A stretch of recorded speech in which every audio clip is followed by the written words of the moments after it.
আল্লাহ বলে লাউ কাশাফতু সিররাকা লাসাফাকান নাস, তোর ভুল ত্রুটি যদি আমি মানুষকে শোনায় দিতাম, জানায় দিতাম, খুলে দিতাম, ওপেন করে দিতাম, সমাজের কেউ তোকে সালাম দিত না, জুতা মাত্র জুতা। আমাদের সমাজের লোক আরে কারো না থাকলে আমার এরকম গুণা আছে। কোরবান জানাল্লাহ যদি সাত্তারি না করতেন তাহলে কোনোদিন এখানে বসার সুযোগ হয়তো হতো না।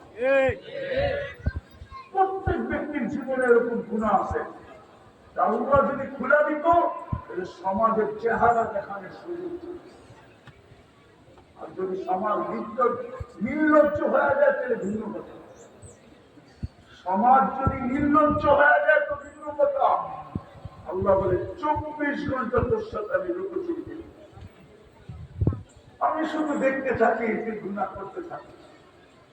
আরেকটা বলবো, আল্লাহ বলে সারাদিন যখন পার হয়ে যায়, হায় হায় হায়, রাতের একটা পর্ব আসে, আমি তোকে দেখার জন্য তোকে দুনিয়ার ছাদে চলে আসি।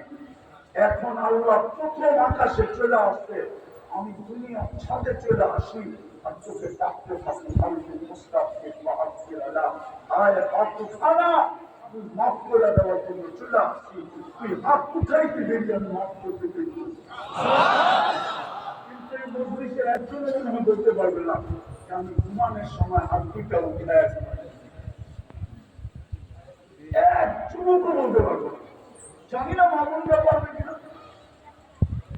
বিদায় আমি শেষ জায়গায় চলে আসছি, ছিলাম না অচিরি থাকবো,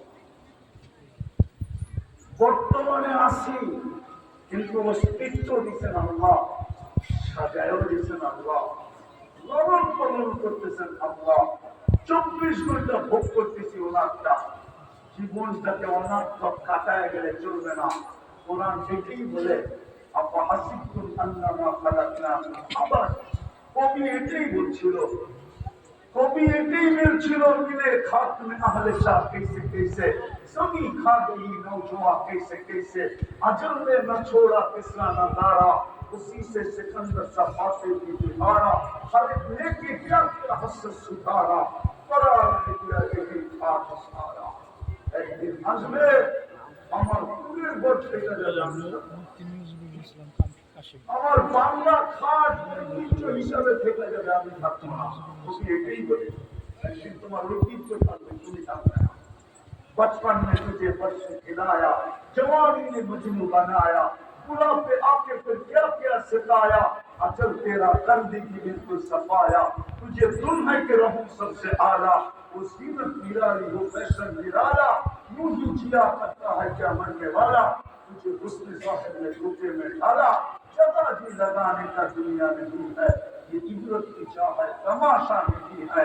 कुरान এটাই বলে আপা সিদ্ধ আন্দামা ফালাকনা আবাস, তুমি অনার্থক সৃষ্টি না, অনার্থক তোমাকে কুদরতি হাত দিয়ে তৈরি করি না, সব হুকুম দিয়া করছি, সমগ্র সৃষ্টি হুকুম দিয়া তৈরি, শুধু আপনি আর আমি কুদরতি হাতের তৈরি।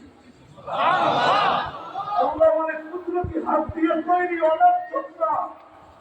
সৃষ্টির ভিতরে সবচেয়ে সুন্দর গঠন দিছি তোমাকে, এই গঠন না চিনকে দিছি না ফেরেশতাকে দিছি। ফেরেশতা তো আল্লাহ মানুষের মতো সুন্দর গঠন দেয় না, যদি দেন তাহলে 4 কসম খায় আল্লাহ বলতেন না ওয়াক্তিন ওয়াসাইফুন ওয়াকুল সিরিন ওয়া হাদাল বালাদিল আমিন।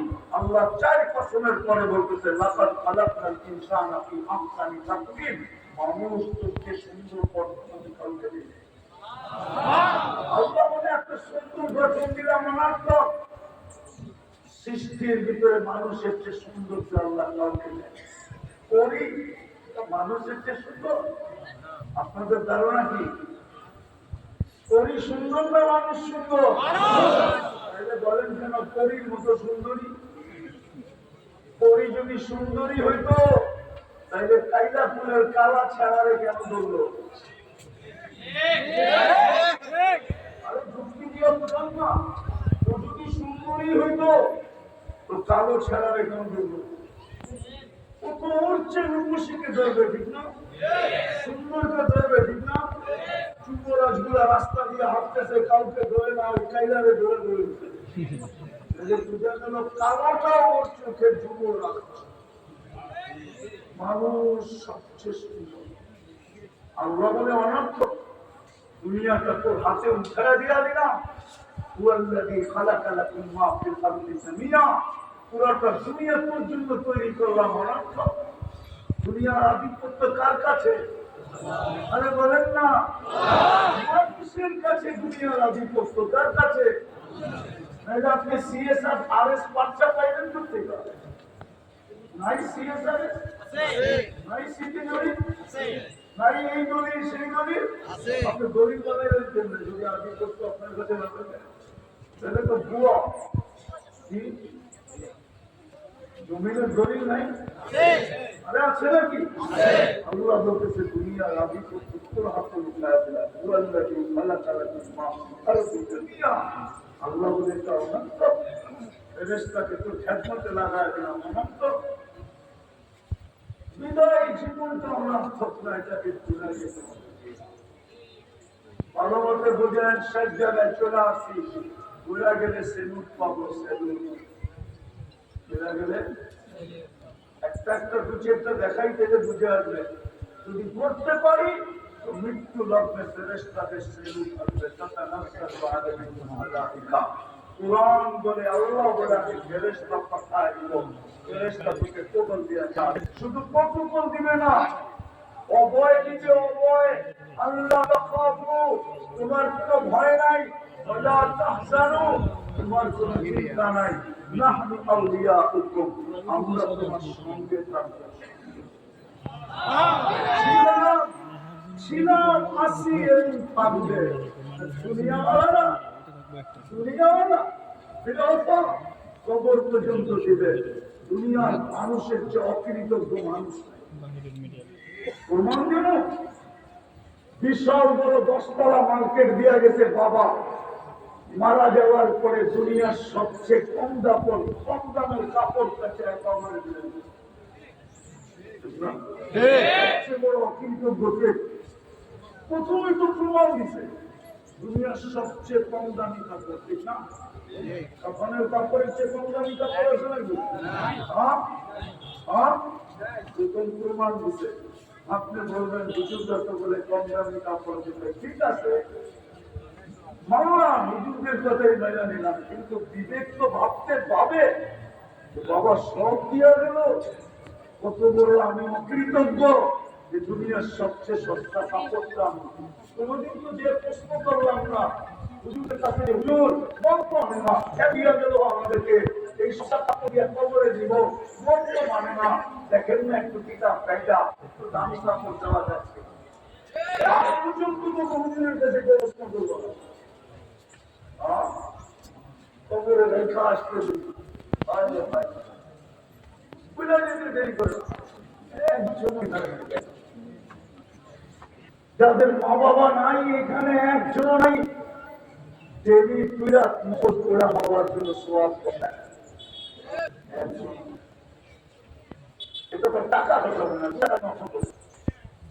একদম গোলাপিয়া করা আল্লাহর কাছে প্রতিবার প্রতি আমি এক খতম কুরআনের সোয়াব দিব। একজন ভাই বাবা তিনবার সূরা কাফিরা যে একজন কুরআনের সোয়াব পেল। আল্লাহ মাকে দিয়া দিয়েন, বাবাকে দিয়া দিয়েন। এই অভ্যাসে অভ্যস্ত একজন রাগ হয়ে গেলেন, অথচ বাপ না আসলে আপনি আসতে চলবে। বাপের যৌবন দিন না হলে যুবক তিনি যৌবন পাইবে কোথা? মার মাত্রে তো দিন না হলে মেয়ে যুবতী হতে, মাত্রা বিলীন হয়ে মেয়ে যুবতী, বাপটা বিলীন হয়ে আছে যুবক। তোমার শুরু জানা যাবে বলবা চলে যাওয়া একটু শুনাই সাবেকা এক যুবক এসে সাবেকা রসুলের অভিযোগ করে রাসূলুল্লাহ খান বাপি হাত খরচ করে আমাকে একটু জিজ্ঞাসা করে আপনি যদি বাবাকে বলে ওরা বাবেলা বাড়ি পাঠাইবে আমাকে রসুলকে কেউ বাবাকে ডেকে নিয়ে